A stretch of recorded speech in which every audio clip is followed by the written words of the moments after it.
The Catholic Church is home to 1.2 billion members worldwide, making it the largest denomination in Christianity, and it is also one of the oldest religions today, dating back to the 4th century.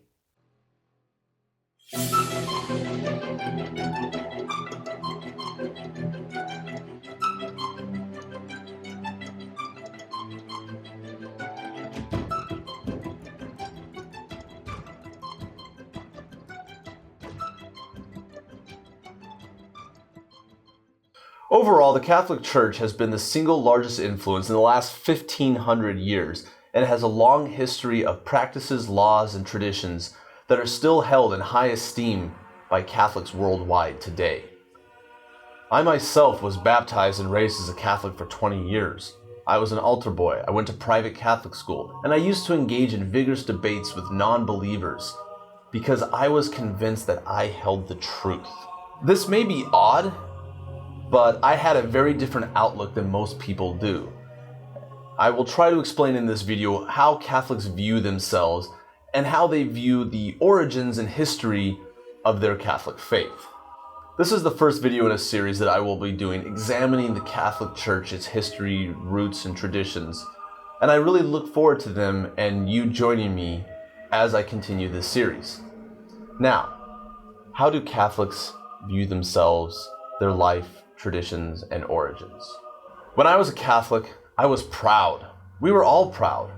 Now, obviously I can't speak for all Catholics, but the ones that I knew and the ones that I spoke to, we all had a deep sense of pride about us. We were glad to be Catholics. We loved the rituals, we loved the traditions, we loved the long history of the church, and a deep sense of knowing that we were right and that everyone else was wrong. We pitied those other people who thought that they had the truth, when it was obvious to any sane, rational thinking person that the only way to heaven was through the one true church, the Catholic Church. This pride we had bordered on arrogance. We were right by definition, and therefore everyone else, by definition, was wrong. It was very black and white. We could not be wrong, so therefore anyone who disagreed with us was either being influenced by the devil or was just lacking in the mental facilities to understand the truth. That's right. You were either tricked by Satan or you were too stupid to understand that you were wrong. This was our arrogance. Either way, you were to be pitied because we were the good guys, fighting for truth and for God, and everyone else was doomed for hellfires. And yes, as Catholics, we believed in a physical hell completely separate from God, in which the damned would suffer an eternal fire. And since no person was predestined to heaven or hell, really, they chose to go there. Yes, we pitied them. And we wondered why people didn't like us, but then we also believed that we would be persecuted for our beliefs because the world hated us, just like the early Christian martyrs.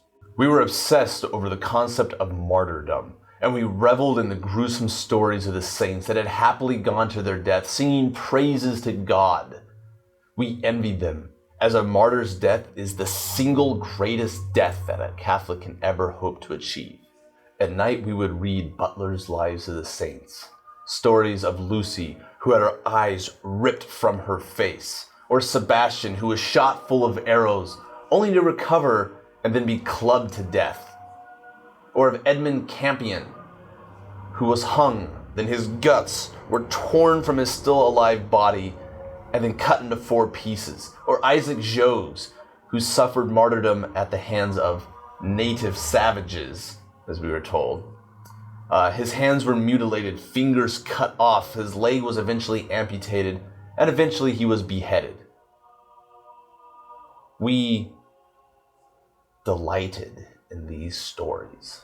We reveled in these stories. We wished martyrdom upon ourselves, and when we received the slightest offense, we were overjoyed at the thought of our persecution beginning.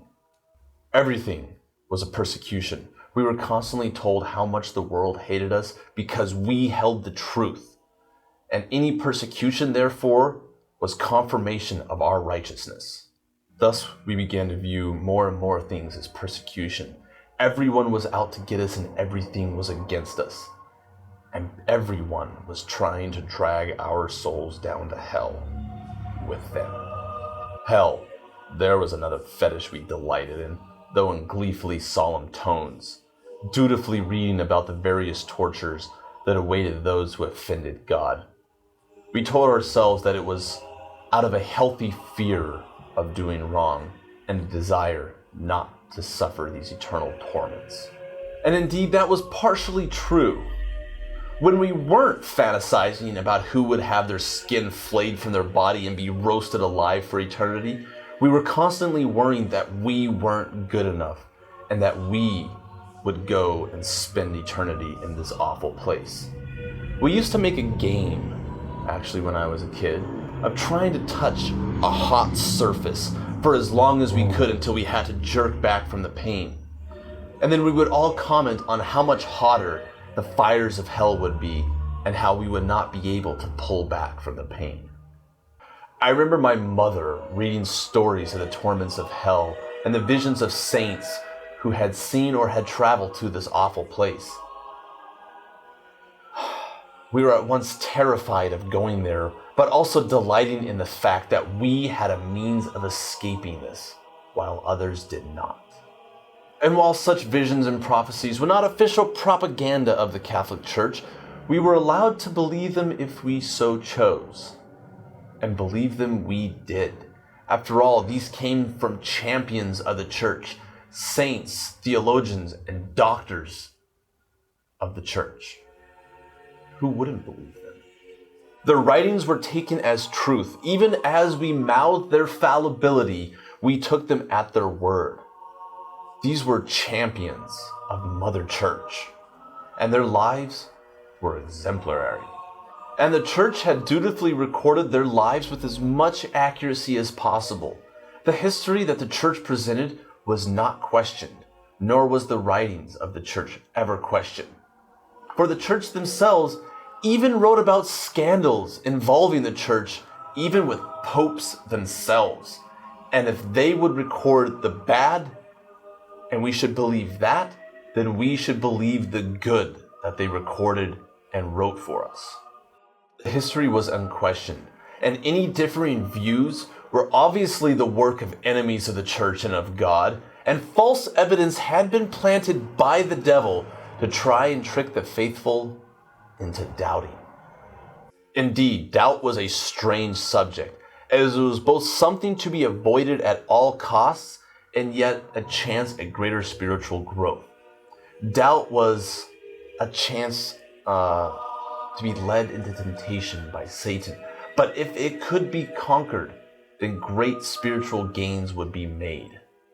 So in a way, it was both a thing to avoid and a challenge to overcome. Faith, without question, was praised as a virtue above all else, even though Paul wrote in his epistles that charity was the greatest virtue of all. Evidence was wonderful, as was logic, reason, and rationality. But all of these must bow before faith. Do not question. Obey. Do not lose faith. God works in mysterious ways. We never questioned. We never challenged. We knew that the Catholic Church had a spiritual authority that dated back all the way to Peter and the apostles. We obeyed. We had faith. God was great. So that's how we viewed ourselves. Moral champions, the faithful warriors of God. And in the next video, we're going to be examining the flip side of this and seeing how the world views Catholics. I hope you will join me. Thank you for watching.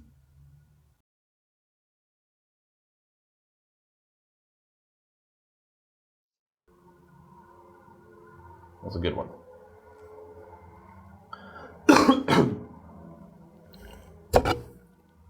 Totally was doing a promo for Mountain Dew, apparently.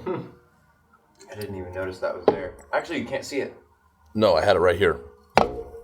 Oh, you did? Oh.